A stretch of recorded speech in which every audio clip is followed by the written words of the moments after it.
Okay, as you can see, I have the 12 face cards on the table here, and they're just haphazardly arranged, as you can clearly see.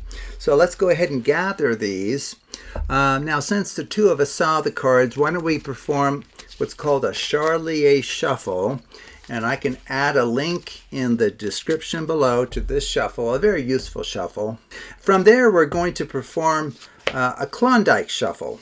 So if you've seen this before, it's another great way to mix it. We're taking the top and bottom cards off as one. Now from here, we're going to deal out the cards in many different ways, but you're going to tell us how to stack these, and that will completely decide the ending organization of the cards, of course. You want left on right? Like to do another one? Yes? Okay. How would you like these stacked? Left on right or right on left? Left on right again. Okay. We can go into 3 piles as well, deal out into 3. How would you like these stacked? Right to left? Okay. Would you like to do another one of those? No. Okay, that's fine. We can deal out into 4. Oh, and one thing I should mention, the dealing out into 2 piles with random stacking decided by the spectator, you can do as many of those as the spectator calls for. You can do 2 of those or 2 million of them. Okay, it won't hurt anything. The same thing with dealing out into 3 piles with random stacking from left to right or right to left. You can do as many of those as the spectator calls for. And dealing out into 4 piles, like we're doing here, with stacking from left to right or right to left, or even leapfrog stacking, can be done as many times as the spectator has patience, okay? So maybe they want stacking from left to right, okay? And if they haven't seen leapfrog stacking, it's kind of a fun one. So maybe they'll ask for leapfrog stacking from right to left. This is how it works. This one leaps over its neighbor. This one leaps over its neighbor, lands there. How would you like these stacked? Left on right. Okay. Here is some additional mixing or randomizing that you can do. You don't have to. This is an even up jog in which you jog forward the even position cards with random stacking decided by the spectator. Right on left. Okay. We could even do something called a Pharaoh shuffle. Very useful shuffle. Here, this is where you break the cards exactly in half, 6 and 6, and then you just perfectly interlace them. That's all you do. And there's technically 2 ways to interlace, and both are just fine. Okay. And there's other mixing we could do, and we could do as many of those as the spectator would like. Okay. But I think we've mixed the cards enough, so why don't we go ahead and we'll just deal them out into 2 piles for a final time here. Now you're free to choose either pile as your pile. You want the right one. Okay, very good. That leaves me with the dregs, I guess, over here. Okay. Now let me tell you what I'm going to try to do. And if you think about all of the randomization that we've done with essential input from you as to how things are done, how many times we perform certain shuffles, and the stacking of the piles involved, all of those decisions have come together and influenced the exact composition of these 2 piles. Okay. And none of us could know what the organization of the cards now are. Okay.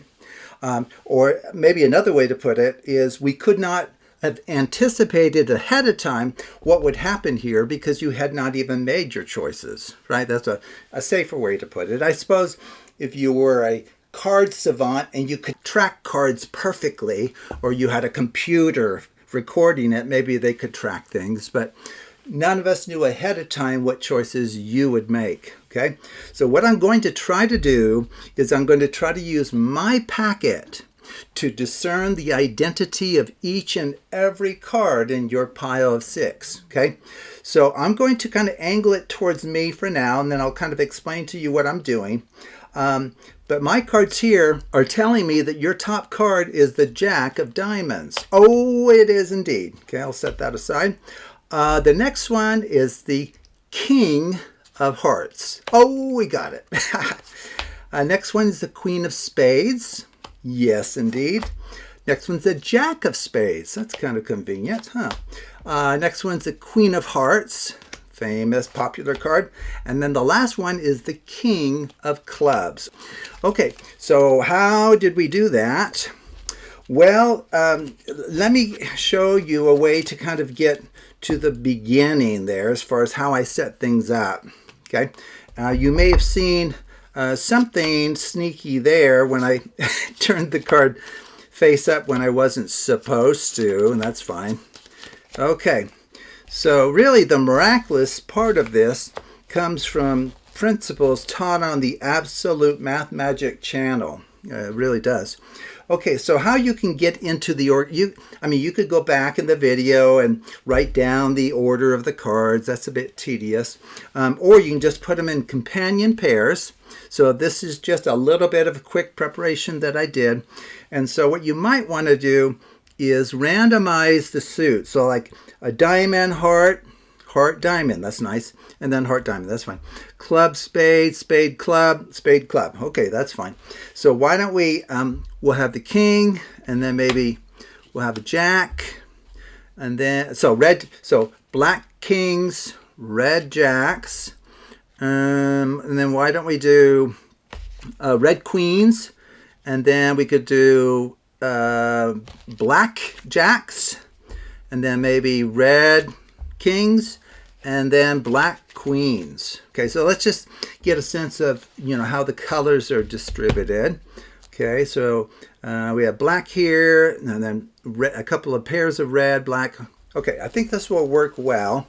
And so what you do from here is you just perform a left-right shuffle, if I can speak. Okay, and so what that will do is it will take the packet structure that we just had, which is called an AMP, adjacent mirrored pairs.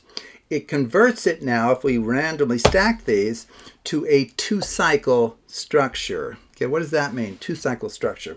That means there's a pattern that repeats twice, and the length of that pattern will be 6 cards. Okay, and then you go break, and then so look, black queens, red kings, black jacks, red queens, red jacks, and black kings. Okay, so this is called a cyclic construction. That's a 2-cycle with cycle length 6.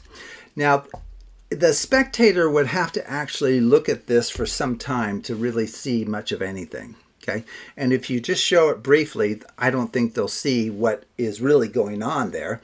But in some ways, it almost doesn't matter because you're going to immediately begin mixing the cards. Now, if they haven't seen the Charlier Shuffle before, they're going to believe that the cards are totally different in order than they were just a minute ago.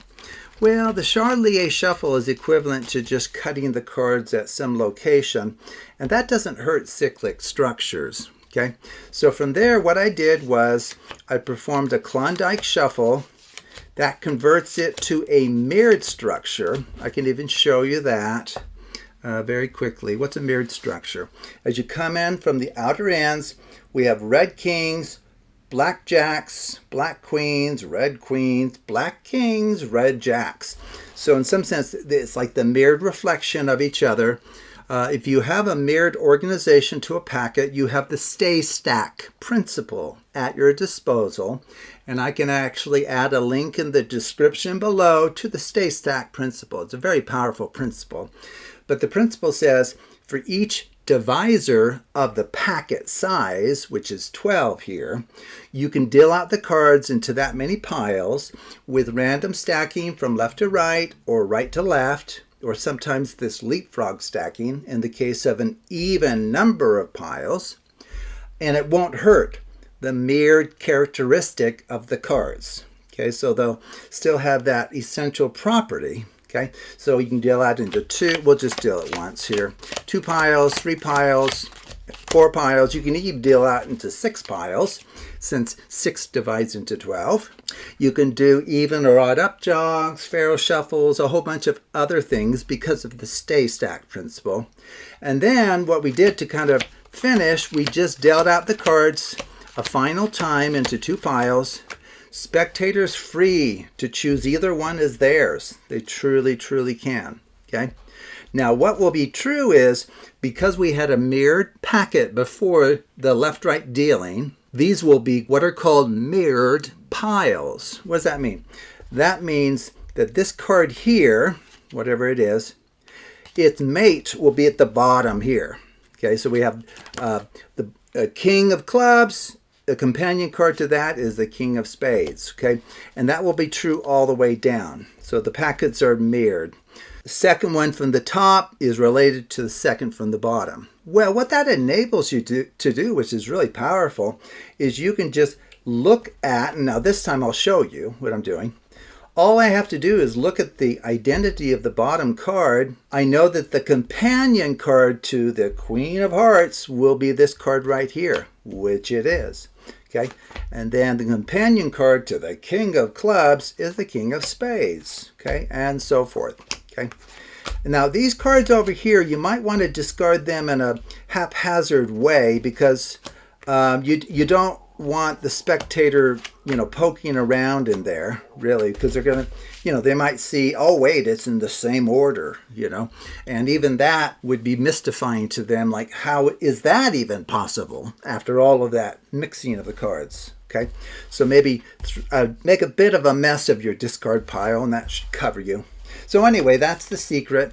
It's using quite a few principles on the Absolute Math Magic channel.